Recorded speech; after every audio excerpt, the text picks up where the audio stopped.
agbachiri ụzọ ahụ kpamkpam enweghị ndị na-abanye na ya bụ ogologo ụzọ. Ọ bụ niile anya n'ihe onyonyo ugbu a hụ na anyị erutela n'ụlọ ọrụ Independent National Electoral Commission dị na nọmba 5 Archie Street, Independence Layout, Enugu. Anyị ga-aba n'ime ka anyị mara ma ndị ọrụ nchekwa a ga-enye anyị ikike ka anyị nwee ike hụ ihe bụ ihe ahụ mere na ka o si wee mee. Anyị abatala ugbu a. Anyị na-ahụ na akụkasịrị ụlọ na ihe a bụ ọfịs ndị INEC. Anyị hụ ka ndị a si ekokasị anya. Emebikwara ọtụtụ ihe ebe a nụwa.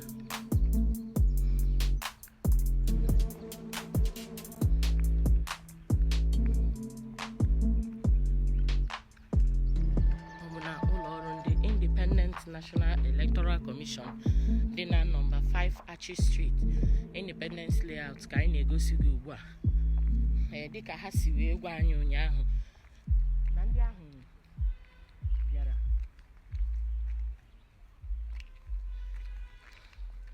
na ndị ahụ bịara n'abalị ụnyaahụ wee gbaa ọtụtụ ihe ọkụ.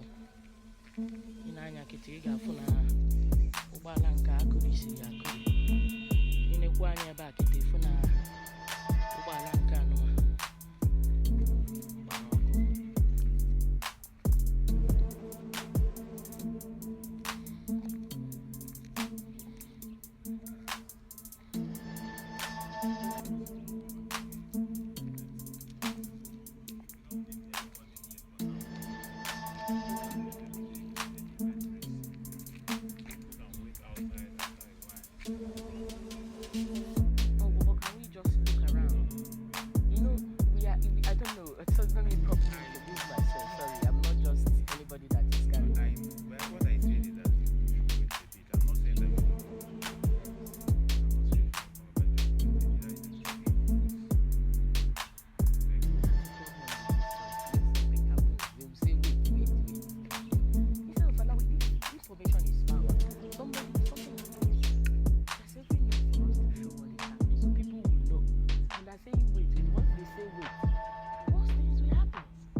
Unu anụgo ka onye nchekwa si wee kwuo ugbu a.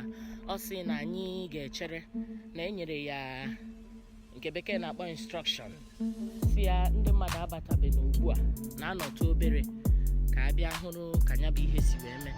Mana oge ọ na-ekwu okwu ahụ, onwe m hụkwara ụgbọala na-aba ọzọ, Hilux ọzọ nọ n'azụ ụlọ gbakwara ọkụ. Agụtala m anọ kịta. Anyị ga-echere na mgbe a ga-emepe ụzọ si anyị bata bịa hụrụ ka ya bụ ihe si wee mee, ka anyị gosi ya n'uju. Ị na-anya kịta ịfụ na ụzọ esikwa abanya bụ INEC ọfịs. O sikwara na abara n'ime bụrụ nke anyị na-ahụ ụnyaahụ ka ọ na-eme.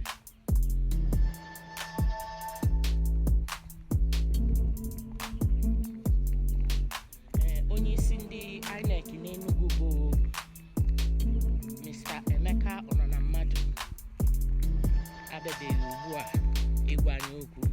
Dịka onye ọrụ nchekwa si kwuo na ọ si chere godi na emechaa na ya ga-enye ikikere ndị ga-abata see ya ka ọ kọrọ anyị ka ya bụ ihe si wee mee.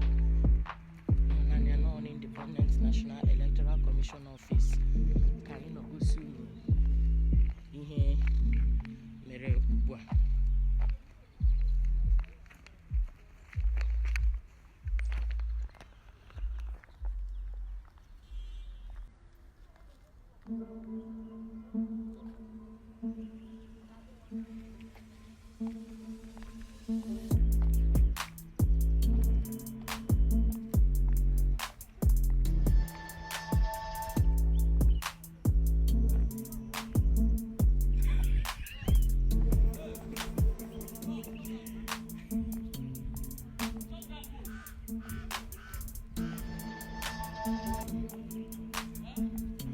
not just a phone, sir.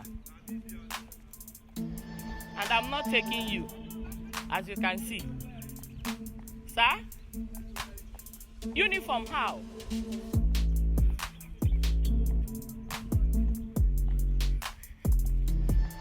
If you notice, I'm not taking you at all. So you're not my problem. My problem is to show what happened in INEC office.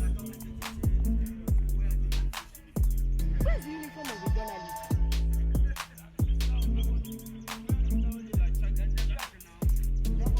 See my uniform there. And this.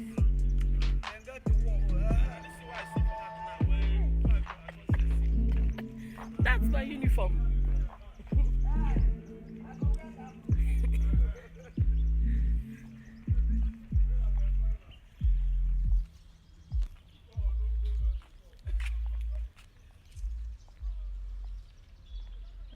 Apple dev uche onye adị ya njọ, anụla m ihe i kwuru.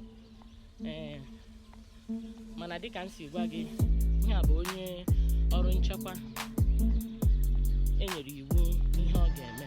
Ọ gwakwala gị ihe a gwara ya mee.